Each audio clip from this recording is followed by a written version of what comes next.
We're going to be looking at this practice problem for exam review, and we're given that our C is equal to 347 nanofarads and our resistor is 2.4 kilo ohms. We're asked a couple of different things in here, and it's very easy to start going through this, but the first thing I want to look at is the filter type, even though it's already at the end. Now, the reason why I want to identify the filter type is because if it were asking for specific things, it would be a lot easier to solve this first, and it's also important to know how our circuit looks before we start solving it. So we need to identify the filter type. Well, this is going to be a low pass. So for the answer, we would write a low pass for the circuit. And the reason why it's a low pass is because we have some current going through this way, and it's being absorbed right here. And so it's being absorbed by the capacitor, and it's not really changing this right here. And since it's not changing, it is low pass. Now this makes a little bit more sense if we were to look at this article. We can see the major difference between high pass and low pass filter is the range of frequency which they pass. And then we have a lot of information. Low pass offers reactance to the signals with frequencies lower than the cutoff frequency, so that the low frequencies can pass, but it provides high reactance to high frequency signals, and thus it'll block them.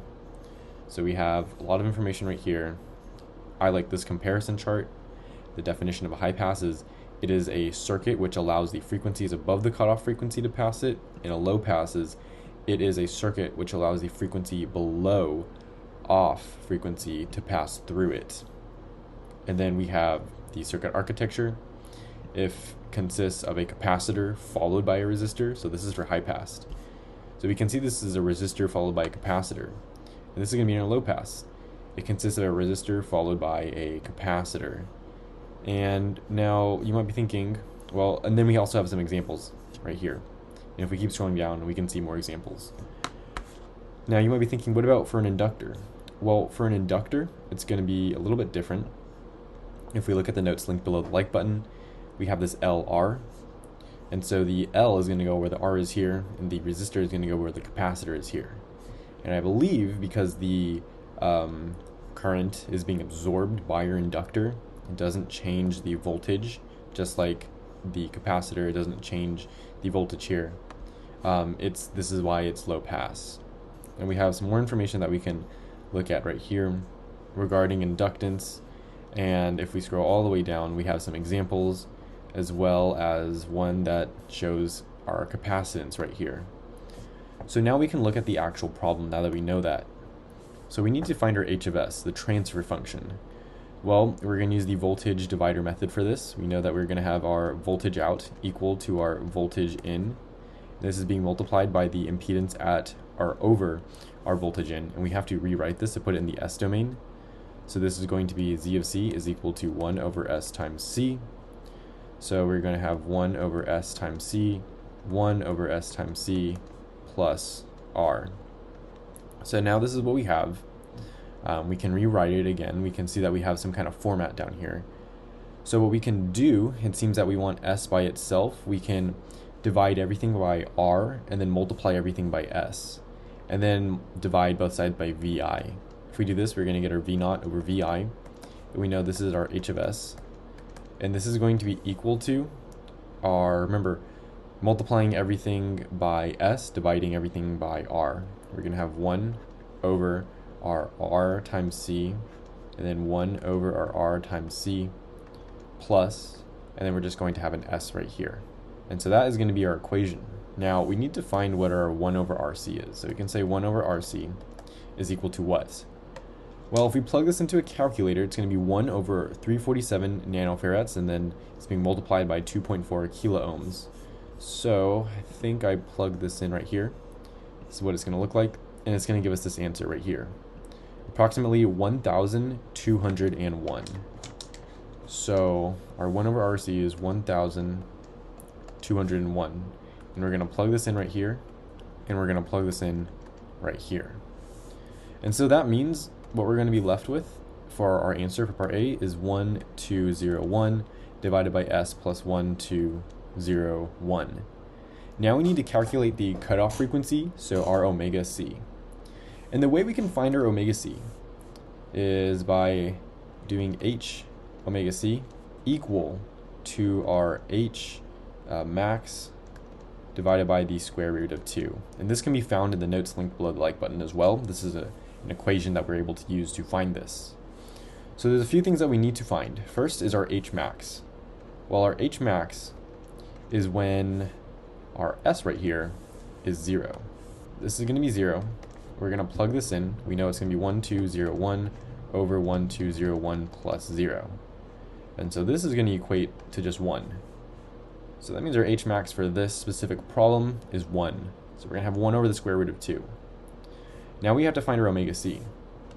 And that's when we take this omega c and we plug it in to this s.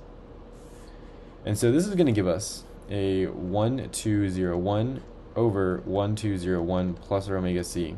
And it's equal to 1 over the square root of 2. Now to combine this, we need to put it in the polar form. And we know the polar form to find a magnitude, it's the square root of the imaginary number plus the real number squared, which is kind of what we have right here. And then we are going to have the angle be tangent -1 of the imaginary number over the real number. But we don't care about the angle right here. We just care about the magnitude because that's how we solve for our omega c. So we need to convert this to find magnitude. We're going to square root under here. Then we have to square these. We would have to do the same for up here, but it's going to be the same thing, and we would be doing the same thing for here and here. This side is going to stay the same, and this top part is going to stay the same.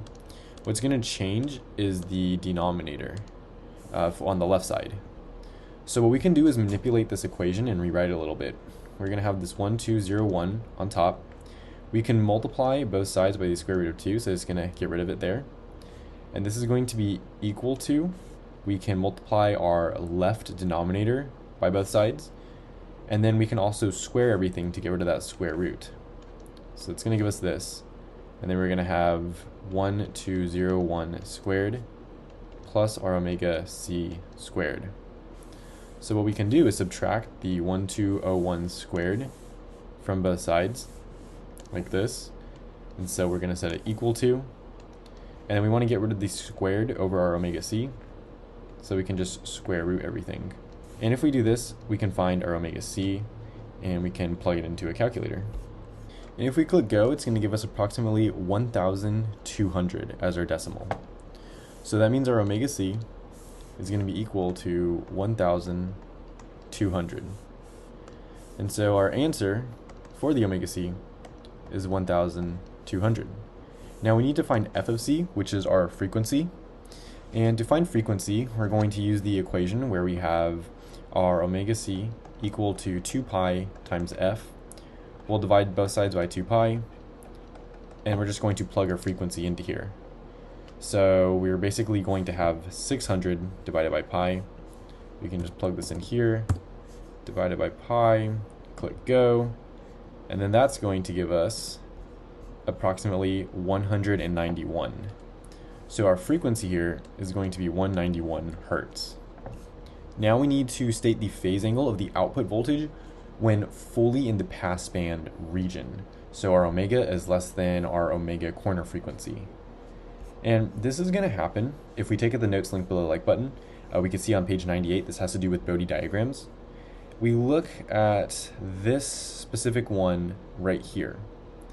And the reason why we're looking at this specific one that I'm circling over is because of this reason.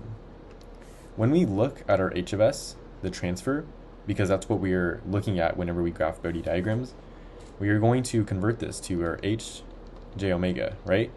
What we're going to set this equal to is our 1 over our RC over our 1 over RC plus our j omega, right? And now we can see that it doesn't look exactly like this. We have a 1 plus our j omega over something. So what we can do is multiply everything by RC. And that's going to give us 1 over 1 plus, we're going to have j omega, and it's going to be multiplied by our RC. But what we can do is just have it be like RC raised to the negative first power. And that will make it look more like what we have here. It doesn't really matter too much. We could just have it be multiplied by RC. It doesn't make too much of a difference. It's just kind of formatting. But if we do it like this, we can see that it's going to look something like what we have right here. We're looking for the phase. We can see it's in degrees. That's how we know we're looking for phase. Phase is in degrees. So we're going to be looking at the far right part over here. And since we're looking at the far right part over here, what we're going to say is we know that we have P over 10, we have P, and then we have our P times 10, right? Because that's in the equation right here. So what is our P? Well, our P is just going to be what we have right here. And so we need to plug this in. Now, we can just look at this and solve this, because if we plug our P in, our P being the 1201, what we can say is we're going to have that divided by 10, and until this point we're going to be at 0 degrees. So that's how we would have 0 degrees here. For this next one, we have the omega corner frequency, and we know that's going to be essentially P. It's in the middle right there, and so that's going to be a negative 45 degrees. And then at the stop band right here, right, we have the pass band, corner frequency, and stop band. Stop band is going to be when we hit this 10 times P. And that's going to be when we're at the negative 90 degrees. And so that's how we would look at this problem. A more mathematical way to look at it is actually in the example right here, where we have the negative 20 log base 10, and then we have the 1 plus our j omega over our actual value inside of here. So when we plug in these values for our omega, we would be able to find when our omega is less than this, what degrees it's less than or equal, and then when it's greater than or equal. And so that is how we would go about solving this problem mathematically, and also just looking at this table. Very convenient both ways. If you didn't really have a calculator, you could memorize this. But if you do have a calculator, this works, and so does this. It'll yield you the same answer. And that's just how you would go about looking at this problem.